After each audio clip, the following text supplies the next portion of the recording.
For the last 3 years, every Monday afternoon, I've stared at an altar cloth that says the word abide. For those of you that have never had the great pleasure of coming to a MANNA Monday Eucharist, Martha is going to graciously share a picture now so we can all see what I'm talking about. This altar cloth was a gift from Dean Amy to the MANNA community at the beginning of her deaning here at the cathedral. She gave it to us to express that the cathedral and MANNA abide together. I have looked at this word abide week after week, year after year, but honestly never given it a whole lot of thought. I've never totally grasped what it meant or let it sink in, what it means to abide. Abiding, however, is clearly an important point that Jesus of today's Gospels wants to get across. In 15 short verses, he says the word abide 8 times. And in the reading, 1 John, the same message is essentially repeated as the gospel. And once again, we hear the word abide another 6 times. So why abide? And what could it possibly mean for the disciples with whom Jesus was talking? Abiding begins with God. 1 John clearly tells us that the first movement of abiding is God loving us.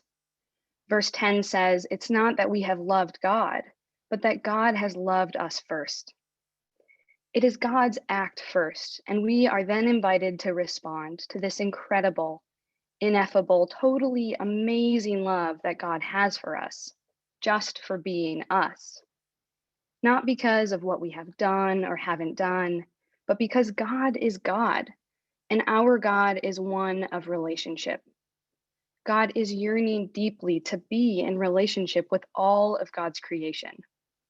And in God's act, first of loving us, we are able to then respond.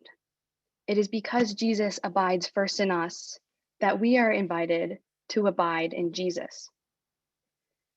God's abiding in us and us in God, or as another translation renders it that I like, God living on in me and me living on in God, is not a relationship of subordination or object to subject. It's an intimate relationship. We as humans are drawn into the vulnerable and self-giving nature of God.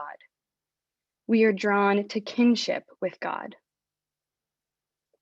So that means that to abide in God is to let ourselves be loved radically by our Creator first.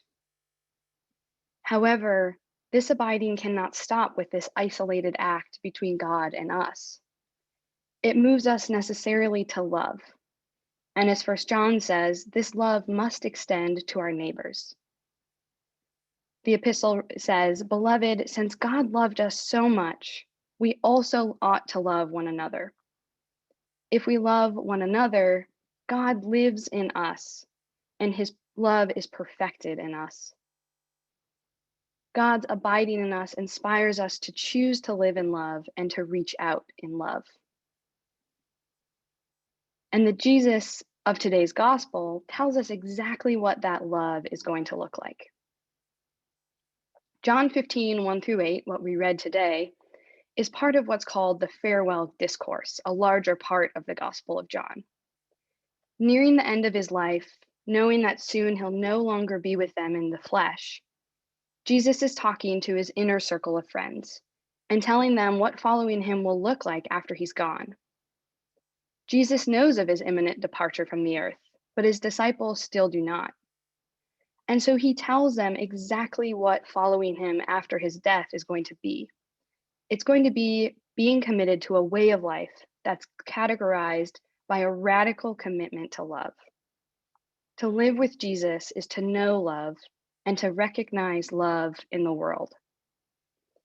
Just a few verses prior to the passage that we heard today, Jesus dramatically shows his disciples what this radical love looks like.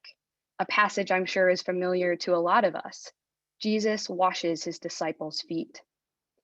To love, Jesus shows them in that passage, is to bend over and wash the feet of your neighbors, your family, your friends.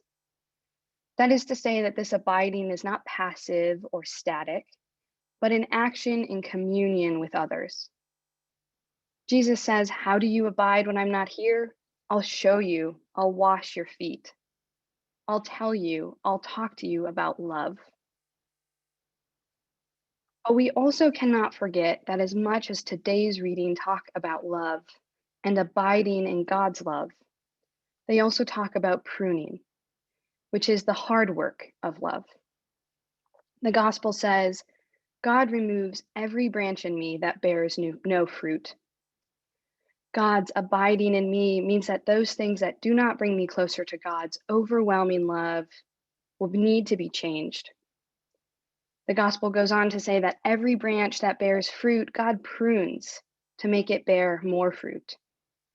We are constantly being called to this growth, to this pruning, to abiding in a deeper and fuller way and bringing more love into the world. And I think that this is the tricky part of love. Love is partially, though not always, the mushy gushy, good feeling love.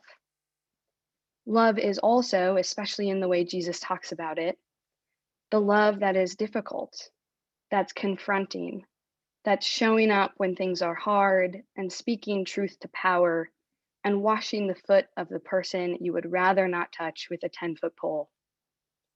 Love is not turning an eye to misdeeds. Love is liberation. It's continuing to care when we're all hurting so much. And it's speaking to the pain that continues with an eye always toward justice and reconciliation. And this justice and reconciliation that love calls us to means that we will need to prune. Our churches and communities and commitments are going to need to change, to grow. And part of this work might be hard and uncomfortable. It'll mean unlearning things we thought were true, taking a creative approach to the way that we've always done things. It'll mean making sacrifices that support the wider community. Pruning will mean taking an honest and real look at our history and working for equality for all. If we take a moment now to sit back and reflect, even if these ideas of pruning might sound lofty and idealistic, I think we might see that we have been called as a community to a lot of pruning in these recent times. And maybe some of us have even felt an invitation to a deeper sense of love and abiding.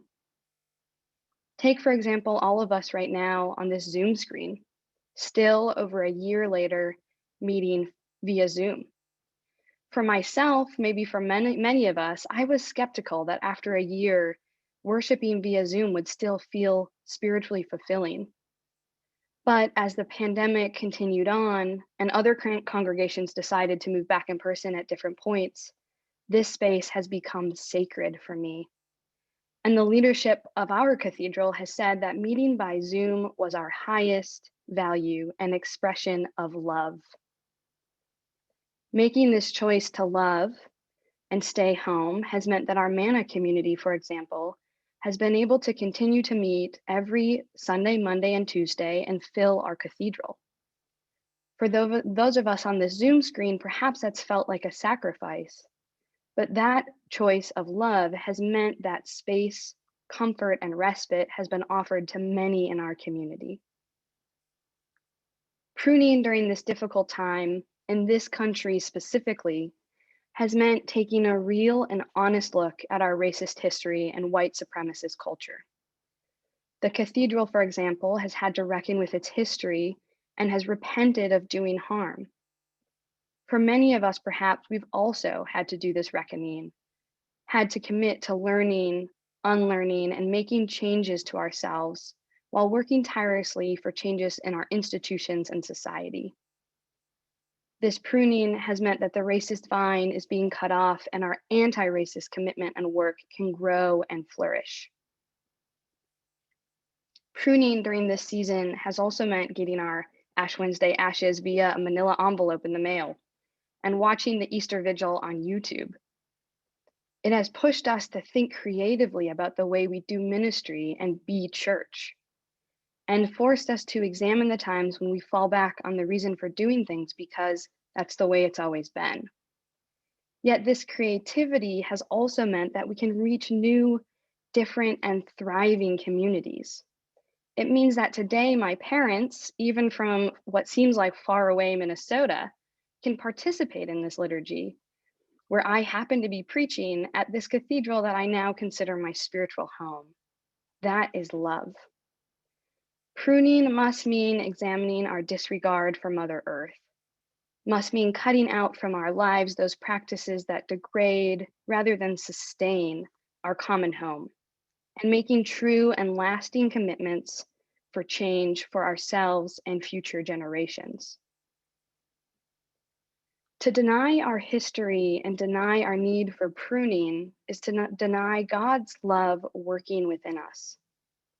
This pruning might be long, possibly difficult work. But ultimately, I believe it is what love calls us to. As long as we abide in God and respond to God's endless invitation to love, even amidst all the pruning, we will stay connected to the true vine, to the life force, to that which opens us to growth.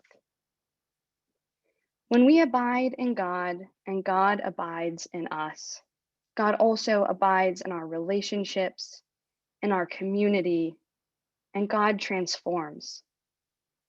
God will allow us to bear fruit.